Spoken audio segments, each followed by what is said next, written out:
Olá, tudo bem? Nos dois vídeos anteriores, eu falei sobre os espíritos superiores de Kardec. Dei alguns exemplos que demonstram claramente que o critério de superioridade de Kardec era, no mínimo, duvidoso. Nesse vídeo eu vou tratar da fragilidade da análise de Kardec sobre as comunicações atribuídas aos espíritos. E no próximo vídeo eu encerro então essa série sobre Kardec, tratando do método utilizado por Kardec, os dois mecanismos de controle elaborados por Kardec. Para que você aproveite melhor o argumento desse vídeo, é importante que você assista antes aos dois vídeos anteriores. Os Espíritos Superiores de Kardec, parte 1 e parte 2. São dois vídeos. Eu poderia ir direto ao assunto e apresentar agora mesmo os mecanismos de controle elaborados por Kardec.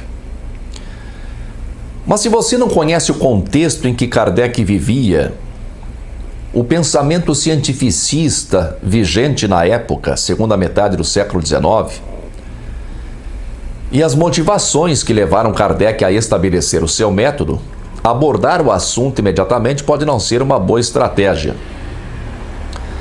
Kardec vivia na França do século XIX. Kardec nasceu em 1804 e morreu em 1869. Paris era o centro cultural do mundo no tempo de Kardec. Assim como hoje a maior influência, já há algumas décadas, a maior influência cultural global são os Estados Unidos, no tempo de Kardec essa influência era Paris. Grande parte da literatura que eu li na minha adolescência, de Machado de Assis a Tolstói, essa literatura tinha na França e em Paris, em particular, a referência em termos de costumes. Allan Kardec nasce no ano em que Napoleão se torna imperador. A França vinha há anos já atravessando um período de grandes turbulências políticas, principalmente desde a Revolução Francesa, em 1789.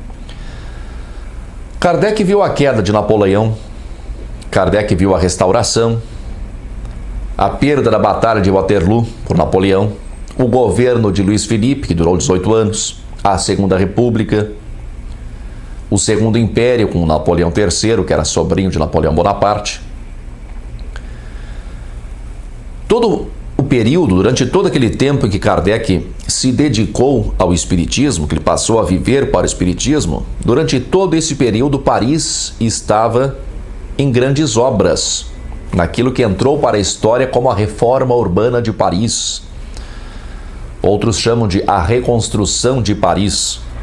Por ordem de Napoleão III, o barão Haussmann comandou um projeto de modernização e embelezamento estratégico da cidade. Esse projeto tinha uma dupla intenção: tornar a cidade mais bela e mais imponente e acabar de vez com as revoltas populares que aconteciam nas ruas estreitas e tortas da Paris antiga e que acabavam descambando em combates violentos. Então, trocando as ruas estreitas e tortas por largas e retas avenidas, a população não teria mais condições de manter, assim, combates contra as forças militares. As ruas e as construções antigas foram demolidas e os moradores pobres dessas regiões centrais foram corridos para a periferia. Isso aconteceu também aqui no Brasil depois, imitando Paris. Foi o caso do Rio de Janeiro e também aqui em Porto Alegre. Essa reforma durou de 1853 a 1870. Começou um ano antes de Kardec conhecer o fenômeno das mesas falantes e se envolver com o espiritismo, e terminou um ano depois da morte de Kardec. E eu vou repetir: começou um ano antes de Kardec se envolver com o espiritismo e terminou um ano depois da morte de Kardec. O que isso quer dizer? Quer dizer que durante todo o período em que Kardec esteve envolvido com o espiritismo, ele presenciou diariamente a transformação de Paris. Kardec via progresso por todo lado, todos os dias. Paris progredia. E ao mesmo tempo em que progredia, se tornava mais ordeira, pois terminavam as barricadas, as insurreições e combates populares pelas ruas de Paris. O que Kardec via então era ordem e progresso. O lema da bandeira do Brasil. Você sabe por que a nossa bandeira tem esse lema? Por influência do positivismo de Auguste Comte, o pai da sociologia, francês como Kardec e contemporâneo de Kardec. Comte morreu alguns meses depois da publicação do Livro dos Espíritos. Comte, assim como Kardec, é fruto da sua época. E as ideias de Comte exerceram uma grande influência sobre Kardec. Eu vejo pelo menos duas influências inequívocas de Auguste Comte sobre Kardec. A primeira é a importância dada à ciência. Nós temos que entender que o século XIX, principalmente na França, era um tempo de profundas transformações políticas, econômicas, sociais, religiosas, tecnológicas, ideológicas, científicas. Comte funda a sociologia justamente como um meio de compreender a realidade social através da observação, da experimentação, da comparação e da classificação, do mesmo modo como se agia com as chamadas ciências positivas: astronomia, matemática, física, química, biologia. Tudo tinha que se submeter à ciência. Esse era o pensamento da época. Esse pensamento influenciou decisivamente Kardec. Quando Kardec toma conhecimento dos fenômenos das mesas falantes, começa a observar esses fenômenos e pouco tempo depois tem a ideia de fazer desse aprendizado uma doutrina. Quando isso acontece com Kardec, é na ciência que ele tenta se apoiar. Kardec segue exatamente o método comtiano. Ele observa, experimenta, compara e classifica. A segunda influência inequívoca que Comte exerce sobre Kardec diz respeito à ideia de que o progresso é irrefreável. O lema ordem e progresso quer dizer melhorar conservando. E Comte acreditava que esse princípio devia nortear a sociedade. Para Comte, a história apresenta uma série de fases que vão continuamente se substituindo umas às outras, de modo que cada fase ou cada estágio é superior ao estágio anterior. Cada estágio é uma decorrência necessária do estágio anterior e, ao mesmo tempo, é a preparação necessária para o próximo estágio, até que se chegue, finalmente, de estágio em estágio, até que se chegue a um estado superior. A ideia inserida por Kardec na doutrina, a ideia de que o espírito jamais retrocede, de que o espírito pode permanecer estacionário, mas jamais retrocede, isso é muito repetido pelos espíritas, eu repeti isso muitas e muitas vezes, e isso é influência direta de Auguste Comte. É claro que um espírita convicto vai dizer que isso é revelação dos espíritos, como eu já disse. Mas já no terceiro vídeo dessa série, Por que Kardec pregou a reencarnação, nós vimos que os espíritos ensinam conforme as crenças locais. É o caso, por exemplo, da reencarnação. Na França, onde as pessoas acreditavam em reencarnação, os supostos espíritos diziam que existe reencarnação. Nos Estados Unidos, onde as pessoas não acreditavam em reencarnação, os supostos espíritos diziam que não existe reencarnação. Nunca, em parte alguma, algum suposto espírito ensinou qualquer coisa que já não fosse do conhecimento humano.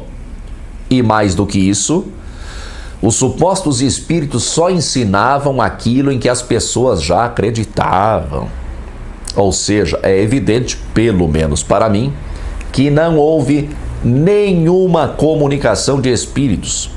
O que houve foram manifestações do subconsciente, dos sonâmbulos e dos supostos médiuns, em conjunto com ideias professadas pelas pessoas presentes às reuniões espíritas. Kardec pulou a fase de experimentação. Eu não estou dizendo com isso que Kardec nunca tenha visto um fenômeno ou que nunca tenha participado de experiências. É verdade que em relação a isso nós temos apenas a palavra de Kardec, mas vamos confiar nele. Mas Kardec deixou-se convencer rapidamente pela teoria espírita. O meio em que Kardec passou a conviver era formado por pessoas que acreditavam em comunicações e manifestações de espíritos. E ele rapidamente acatou essa teoria. A primeira edição do Livro dos Espíritos ainda foi produzida por meio da psicografia indireta. Esse método consiste em prender um lápis a uma cesta ou uma prancheta. Os médiuns tocam na cesta e a cesta se move produzindo a escrita. Esse método dificulta a participação consciente do médium no conteúdo das mensagens. Mas depois dessa experiência com as 3 médiuns adolescentes que forneceram as comunicações que deram origem à primeira edição do Livro dos Espíritos, Kardec passou a usar apenas a psicografia direta, em que o próprio médium escreve. Eu devo dizer que eu menciono a psicografia indireta em respeito a Kardec, mas não há nenhuma prova de que esse fenômeno realmente tenha acontecido. Com a tecnologia que nós temos hoje, seria interessante se alguns médiuns se dispusessem a reproduzir esse fenômeno. Não é verdade? Eu vou ler aqui um trecho do capítulo 2 do livro Forças Naturais Desconhecidas. Forças Naturais Desconhecidas é um livro de autoria de Camille Flammarion. Flammarion foi um astrônomo reconhecido e é um dos cientistas espíritas mais citados no meio espírita. Ele é citado inclusive como colaborador de Kardec no livro Brasil, Coração do Mundo, Pátria do Evangelho. E Flammarion foi escolhido para suceder Kardec na presidência da Sociedade Espírita de Paris, a Sociedade Parisiense de Estudos Espíritas, quando Kardec morreu.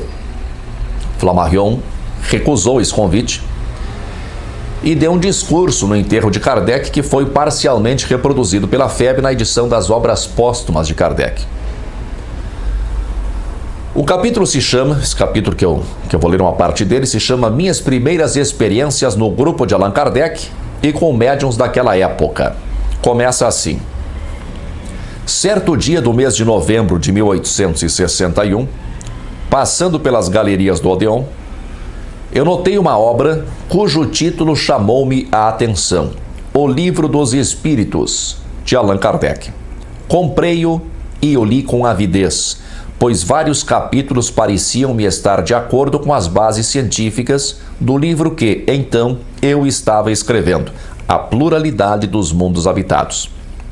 Fui procurar o autor, que propôs que eu entrasse como membro associado livre para a Sociedade Parisiense de Estudos Espíritas, que ele fundara e da qual era presidente. Eu aceitei e acabo de encontrar, por acaso, o cartão verde assinado por ele em 15 de novembro de 1861. É essa a data da minha iniciação em estudos psíquicos. Na época eu tinha 19 anos e fazia 3 anos que era aluno de astronomia no Observatório de Paris. Estava dando os últimos retoques na obra que acabo de citar, cuja primeira edição foi publicada alguns meses depois pelo impressor livreiro do Observatório. Reuníamos-nos todas as sextas-feiras à noite, no Salão da Sociedade, na Passagem Saint-Denis, que estava sob a proteção de São Luís. O presidente abria a sessão com uma invocação aos bons espíritos. Admitia-se, em princípio, que espíritos invisíveis estavam presentes e se comunicavam. Após essa invocação, era solicitado a um determinado número de pessoas sentadas à grande mesa que se abandonassem à inspiração e que escrevessem. Qualificavam-nas de médiuns escreventes. Essas dissertações eram lidas, a seguir, para um auditório atento. Não se fazia nenhuma experiência física de mesa girante, movente ou falante. O presidente, Allan Kardec, declarava não dar nenhum valor a elas. Parecia que, para ele, os ensinamentos dos espíritos, ele coloca ensinamentos dos espíritos entre aspas, parecia que para ele, Allan Kardec, os ensinamentos dos espíritos deviam formar a base de uma nova doutrina, uma espécie de religião. Nós vemos no depoimento de Flammarion aquilo que eu acabei de dizer. Kardec pulou a fase de experimentação. O interesse de Kardec era fundar uma nova doutrina, ou como diz Flammarion, no final desse parágrafo, uma espécie de religião. Perceba como Flammarion descreve as sessões de psicografia. Fazia-se uma invocação aos bons espíritos e, após isso, entregavam-se à inspiração e escreviam. Só isso. Isso é o que se faz nos centros espíritas até hoje. Apenas trocaram a invocação pela oração. Em vez de invocar os espíritos, se faz uma oração. Continua Flammarion. Na mesma época, e já há vários anos, meu ilustre amigo Victorien Sardou, que tinha sido um ocasional frequentador do observatório, escrevera, como médium, páginas curiosas sobre os habitantes do planeta Júpiter e produziu desenhos pitorescos e surpreendentes, cujo intuito era o de representar as coisas e seres daquele mundo gigante. Ele desenhara as habitações de Júpiter. Uma de suas habitações coloca sob nossos olhos a casa de Mozart. Outras, as casas de Zoroastro e de Bernard Palissy, que seriam vizinhos rurais naquele imenso planeta. Esses curiosos desenhos provam, indubitavelmente, que a assinatura Bernard Palissy em Júpiter é apócrifa e que não foi um espírito habitante desse planeta que dirigiu a mão de Victorien Sardou. Não foi tampouco o espiritual autor que concebeu previamente esses croquis e executou-os seguindo um plano determinado.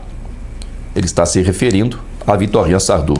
Ele se encontrava, então, em um estado especial de mediunidade. Ele coloca a mediunidade entre aspas. Nesse estado não somos nem magnetizados, nem hipnotizados, nem adormecidos de modo algum. Mas o nosso cérebro não ignora o que produzimos. Suas células funcionam e agem certamente por meio de um movimento reflexo sobre os nervos motores. Todos nós acreditávamos, então, que Júpiter era habitado por uma raça superior. Aquelas comunicações eram, portanto, o reflexo das ideias gerais. Hoje não imaginaríamos nada de semelhante neste globo. E, aliás, nunca as sessões espíritas nos ensinaram qualquer coisa sobre astronomia. Tais resultados não provam de forma alguma a intervenção dos espíritos. Isso aqui não é o Morel que está dizendo, isso é Flammarion, médium de Kardec. Eu devo lembrar que Flammarion foi um dos médiums de Kardec e é responsável por um capítulo inteiro do livro A Gênese, o capítulo 6, Uranografia Geral. Victorien Sardou, amigo pessoal de Kardec, um dos que convenceram Kardec a formar uma doutrina a partir das comunicações dos espíritos, ele teve publicados por Kardec na Revista Espírita do mês de agosto de 1858 um texto e desenhos atribuídos aos espíritos em que eles falam da sua vida em Júpiter. Isso mesmo, espíritos que vivem em Júpiter se manifestaram através de Sardou, descreveram a vida nesse planeta e ainda fizeram desenhos. É a esse texto e a esses desenhos que Flammarion se refere, dizendo que a assinatura do suposto espírito é apócrifa e que não foi um espírito habitante desse planeta que dirigiu a mão de Victorien Sardou. Eu vou repetir o que diz Flammarion. Esses curiosos desenhos provam, indubitavelmente, que a assinatura Bernard Palissy em Júpiter é apócrifa e que não foi um espírito habitante desse planeta que dirigiu a mão de Victorien Sardou. Não foi tampouco o espiritual autor que concebeu previamente esses croquis e executou-os segundo um plano determinado. Ele se encontrava, então, em um estado especial de mediunidade. Nesse estado, não somos nem magnetizados, nem hipnotizados, nem adormecidos de modo algum, mas nosso cérebro não ignora o que produzimos. Suas células funcionam e agem, certamente por meio de um movimento reflexo sobre os nervos motores. Todos nós acreditávamos, então, que Júpiter era habitado por uma raça superior. Aquelas comunicações eram, portanto, o reflexo das ideias gerais. Hoje, não imaginaríamos nada de semelhante neste globo. E, aliás, nunca as sessões espíritas nos ensinaram qualquer coisa sobre astronomia. Tais resultados não provam, de forma alguma, a intervenção dos espíritos. O que Flammarion está dizendo aqui é que não há comunicação de espíritos e que não há mistificação ou fingimento, pelo menos nesses casos e na maioria dos casos. O que se passa é que o suposto médium entra num estado alternativo de consciência, em que nossas próprias ideias são externadas de maneira não deliberada. É isso o que acontece nos centros espíritas.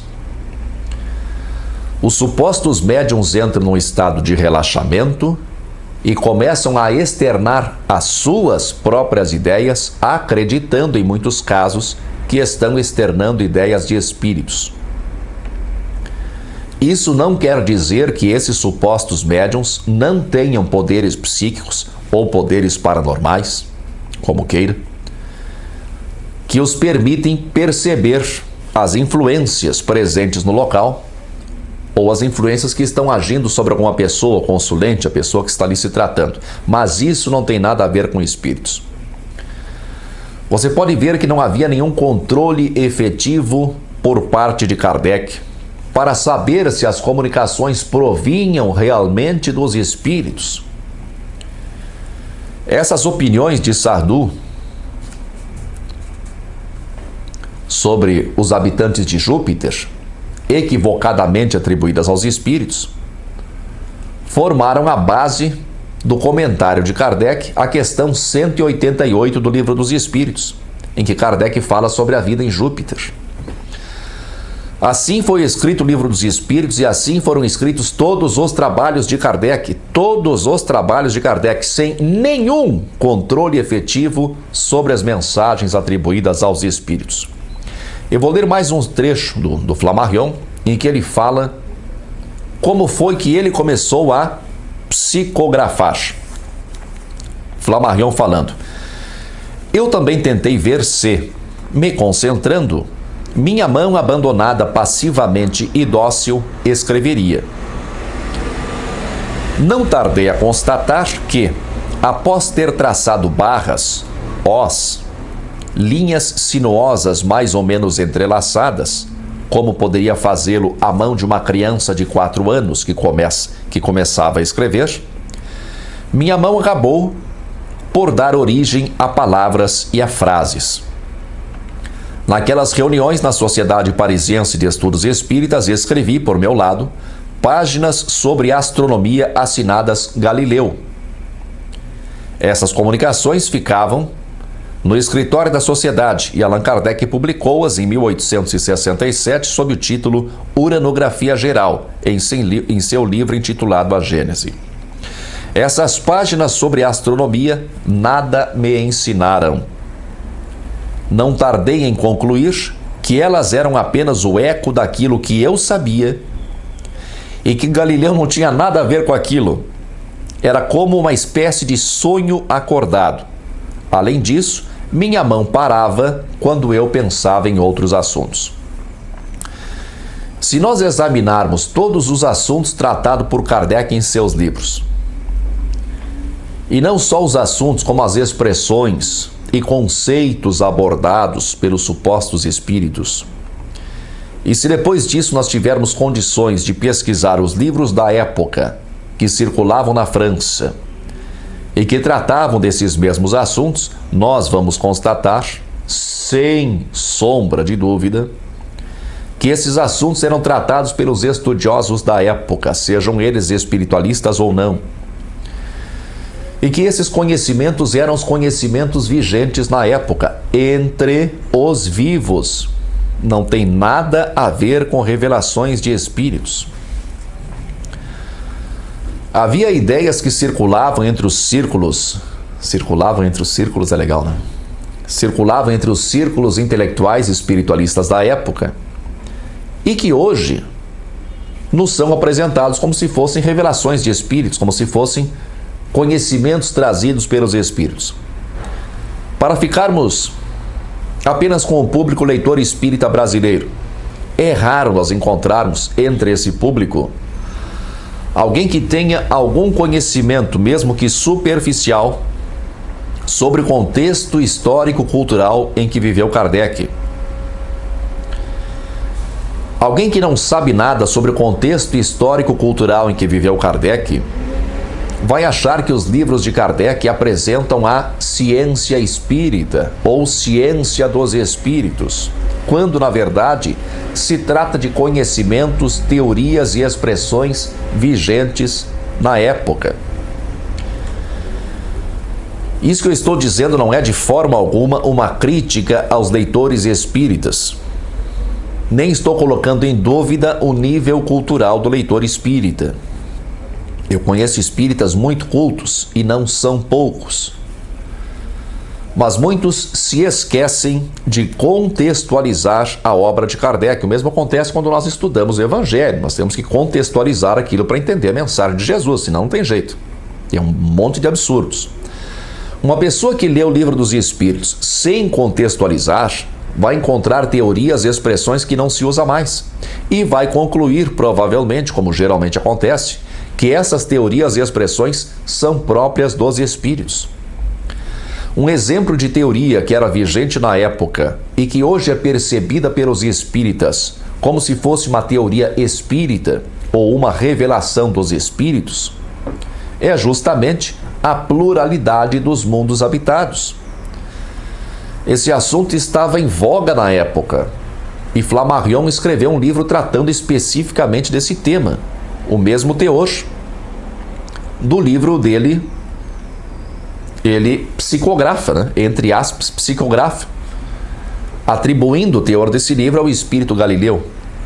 E esse conteúdo vai parar na doutrina de Kardec, tanto no Livro dos Espíritos, como principalmente formando um capítulo inteiro na Gênese. Eu não tenho como examinar item por item da obra de Kardec e pesquisar livros que circulavam pela França na época para verificar se esses assuntos já eram abordados pelos vivos e que não precisariam ser copiados pelos mortos. Mas esse caso de Flammarion, entre outros que eu estudei, me dá a certeza de que tudo se passou assim.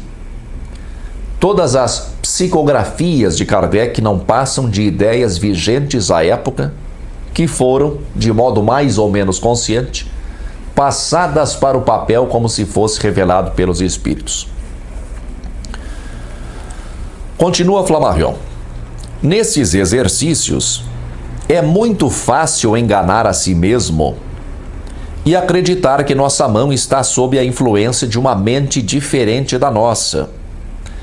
A conclusão mais provável dessas experiências foi que a ação desses espíritos estranhos não é necessária para explicar os fenômenos. Eu fiz muitos exercícios de psicografia durante anos, tanto no centro espírita como em casa. Eu relaxava profundamente e me preparava para escrever qualquer coisa que me viesse à mente. Em todas as ocasiões que eu fiz isso, sem exceção, eu sempre escrevi rapidamente. Escrevi sem interrupção, ou quase sem interrupção. E embora as ideias passassem pela minha mente, ou seja, embora eu tivesse consciência do que eu estava escrevendo, eu não tinha nenhuma ideia preconcebida a respeito de um tema qualquer. Nem tinha uma noção completa do que eu estava escrevendo. Aquilo apenas passava pela minha mente. Para um espírita, como eu era na época, isso é suficiente para convencer de que é um espírito que está manifestando as suas ideias. Eu acreditei nisso. Mas eu sou obrigado a admitir que eu nunca escrevi nenhuma novidade e nunca escrevi algo que já não tivesse habitado a minha mente. Continua Flammarion. Nos primeiros tempos, dos quais acabo de falar, relacionei-me rapidamente com os principais círculos de Paris onde essas experiências eram realizadas e até mesmo aceitei trabalhar durante 2 anos como secretário devotado de um deles, o que teve como resultado o fato de eu não poder faltar a nenhuma sessão. 3 métodos diferentes eram empregados para receber as comunicações: a escrita manual, a prancheta munida de um lápis sobre a qual colocávamos as mãos e as pancadas produzidas dentro da mesa, ou os movimentos da mesma, marcando determinadas letras de um alfabeto lido em voz alta por um dos assistentes. O primeiro método era o único empregado na Sociedade de Estudos Espíritas presidida por Allan Kardec, e é ele, esse método, que deixa margem às maiores dúvidas. E, de fato, ao término de 2 anos de exercícios desse gênero, os quais também variei tanto quanto possível, sem quaisquer ideias preconcebidas a favor ou contra, e com o mais vivo desejo de conseguir desvendar as causas, o resultado foi o de concluir definitivamente, que não apenas as assinaturas daquelas páginas não eram autênticas, mas também que a ação de uma causa externa não foi demonstrada e que, em consequência de um processo cerebral a ser estudado, nós mesmos somos os seus autores mais ou menos conscientes. Flammarion conclui que não houve nenhuma demonstração de uma causa externa agindo sobre os supostos médiuns. Mas o mais importante na sua declaração para o nosso estudo é que Kardec utilizava apenas a escrita manual, que Flammarion diz que é o que deixa margem às maiores dúvidas. Quem fez uma acusação semelhante a Kardec foi Aksakov. Alexandre Aksakov é muito citado pelos estudiosos do Espiritismo quando querem dar credibilidade ao Espiritismo, citando cientistas, pessoas famosas. E ele é citado principalmente pelo seu famoso livro, editado pela FEB, Animismo e Espiritismo. Aksakov era um estudioso dos fenômenos atribuídos aos espíritos e acusa Kardec de ter introduzido a teoria da reencarnação na doutrina espírita como um dogma.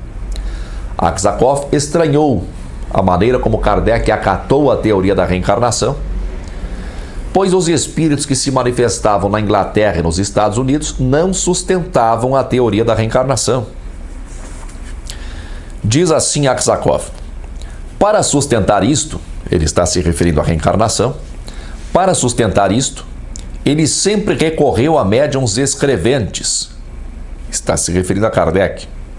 Sempre recorreu a médiuns escreventes que, como é sabido, passam muito facilmente sob a influência psicológica de ideias preconcebidas. E o Espiritismo engendrou isso em profusão, considerando que através de médiuns físicos as comunicações são não apenas mais objetivas, mas contrárias à doutrina da reencarnação. Kardec adotou o plano de sempre desacreditar este tipo de mediunidade, alegando como pretexto sua inferioridade moral. Desta maneira, o método experimental é completamente desconhecido no Espiritismo. Por 20 anos não houve o menor progresso intrínseco e ele se manteve em total ignorância do espiritualismo anglo-americano. Os poucos médiuns físicos franceses que desenvolveram suas habilidades a despeito de Kardec nunca foram mencionadas por ele na revista. Eles permaneceram praticamente desconhecidos para o Espiritismo, e apenas porque seus espíritos não sustentavam a doutrina da reencarnação. A acusação de Aksakov é grave, já que ele dá a entender que Kardec agiu assim deliberadamente. Mas o fato é que Kardec muito cedo deixou de lado a experimentação e abriu mão de comprovar se as comunicações atribuídas aos espíritos eram realmente dos espíritos. Eu vou ler um trecho de uma declaração de Kardec. Kardec está falando sobre a Sociedade Espírita de Paris. Revista Espírita do mês de julho de 1859. Sociedade Parisiense de Estudos Espíritas. Discurso de encerramento do ano social 1858-1859. Fala Allan Kardec. Como é uma sociedade séria, só quer tratar com gente séria, que compreende as obrigações impostas por semelhante estudo, caso se queira fazê-lo conscienciosamente. Ela não reconhece como sérios os que dizem: deixem que eu veja um fato e me convencerei. Significa isso que desprezamos os fatos? Muito ao contrário, pois toda a nossa ciência está baseada nos fatos. Pesquisamos com interesse todos aqueles que nos oferecem um objeto de estudo ou confirmam princípios admitidos. Quero apenas dizer que não perdemos tempo em reproduzir os fatos que já conhecemos, do mesmo modo que um físico não se diverte em repetir incessantemente experiências que nada lhe ensinam de novo. Dirigimos nossas investigações sobre tudo quanto possa esclarecer a nossa marcha, fixando-nos de preferência às comunicações inteligentes, fontes da filosofia espírita, cujo campo é ilimitado e bem mais amplo do que as manifestações puramente materiais, que só despertam interesse momentâneo. Dá para perceber, para quem está atento e para quem não está enredado num conjunto de crenças, dá para perceber a estratégia de Kardec de condicionar possíveis candidatos à sociedade. Ele diz que a sociedade só trata com gente séria e que não reconhece como sérios os que dizem: deixem que eu veja um fato e me convencerei. Ou seja, se a pessoa está pensando em primeiro lugar, está pensando em primeiro ver algum fenômeno para então concluir se vale a pena estudar ou não, essa pessoa já deve saber que ela não vai ser considerada como uma pessoa séria. Nós podemos notar que o amansamento, a doutrinação e a lavagem cerebral não começaram com Chico Xavier e o livro Brasil, Coração do Mundo, Pátria do Evangelho. O amansamento, a doutrinação e a lavagem cerebral já começaram com Kardec. Condicionar futuros candidatos é uma tática de lavagem cerebral. Kardec diz assim: significa isso que desprezamos os fatos? Muito ao contrário, pois toda a nossa ciência está baseada nos fatos. Quando ele diz que toda a sua ciência está baseada nos fatos, me perdoem os admiradores de Allan Kardec, mas ele está mentindo duas vezes. Está mentindo ao tratar o Espiritismo como ciência e está mentindo ao dizer que esse conjunto de crenças está baseado em fatos. O Espiritismo não é ciência, é um conjunto de crenças. O Espiritismo não está baseado em fatos, está baseado em teorias. Diz ainda Allan Kardec: pesquisamos com interesse todos aqueles que nos oferecem um objeto de estudo ou confirmam princípios admitidos. Quem não conhece Kardec e o seu sistema e lê uma declaração como essa, pode pensar que Kardec está falando sério. Quando Kardec fala em pesquisar, ele está se referindo ao diálogo com os supostos espíritos da Sociedade Espírita de Paris. Não se trata realmente de pesquisa. Alguém propunha um tema para Kardec e Kardec, se achasse o tema interessante, levava esse tema até a sociedade e fazia perguntas atinentes a esse tema aos seus supostos médiuns. Os seus supostos médiuns, então, de acordo com o depoimento de Flammarion, externavam as suas próprias ideias a respeito do tema, e a isso Kardec dava o nome de pesquisa. Uma última fala de Kardec: não perdemos tempo em reproduzir os fatos que já conhecemos, do mesmo modo que um físico não se diverte em repetir incessantemente experiências que nada lhe ensinam de novo. A comparação de Kardec é péssima. Se o físico se diverte ou não fazendo experiências, eu não sei. Acho que depende muito do estado de espírito do tal físico, não é? O que eu sei é que o físico começou o seu estudo do zero. E se ele se propõe a ensinar o que ele sabe, que é o que ocorre numa universidade, ele vai partir do princípio de que o aluno que está chegando agora não sabe aquilo que ele sabe. O aluno sabe que, se quiser colocar à prova alguns dos fundamentos da física, ele pode fazer algumas experiências de laboratório. Seria de se esperar que uma ciência, que é como Kardec apresentava o Espiritismo, e é como alguns espíritas ainda hoje defendem que o Espiritismo seja, é de se esperar que essa ciência agisse de modo a favorecer a experiência por parte do aluno. Isso traz inconvenientes? Pode ser, pode ser. Eu sempre ouvi falar, dentro dos centros espíritas, e também li isso muitas vezes na literatura espírita, que muitos curiosos apenas querem ver fenômenos, que não estão interessados em aprender a doutrina ou em fazer reforma íntima, só estão interessados nos fenômenos. Pode ser, mas eu nunca vi. Nunca, nos meus 20 anos de espiritismo, nunca eu conheci pessoalmente alguma pessoa dentro de um centro espírita que estivesse interessada exclusivamente em fenômenos. Então isso é, na verdade, uma desculpa esfarrapada. Kardec e os dirigentes espíritas não querem dar atenção aos fenômenos porque eles sabem que não teriam nada para mostrar. Com raras exceções, né? Vamos deixar assim, com raras exceções.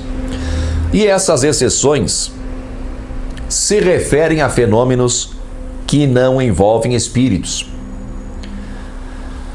Faça um teste você mesmo. Quando você assistir a uma reunião mediúnica, principalmente se você for trabalhador de um centro espírita, pergunte ao suposto espírito que está se comunicando algumas perguntas simples e fáceis de responder.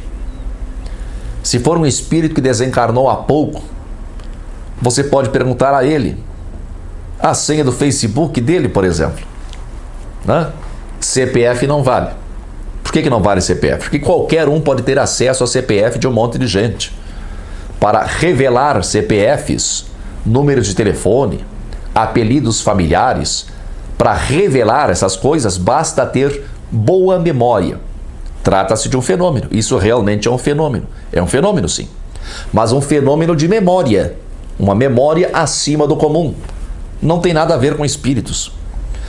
O que eu demonstrei até aqui é que Kardec não tinha preocupação em verificar se as comunicações eram realmente de espíritos. Kardec se deixou convencer de que havia manifestações de espíritos e, estranhamente, passou a acreditar em qualquer manifestação como sendo dos espíritos. No próximo vídeo, o último dessa série sobre Kardec, eu vou tratar efetivamente dos 2 mecanismos de controle propostos por Kardec. Muita força e paz para você.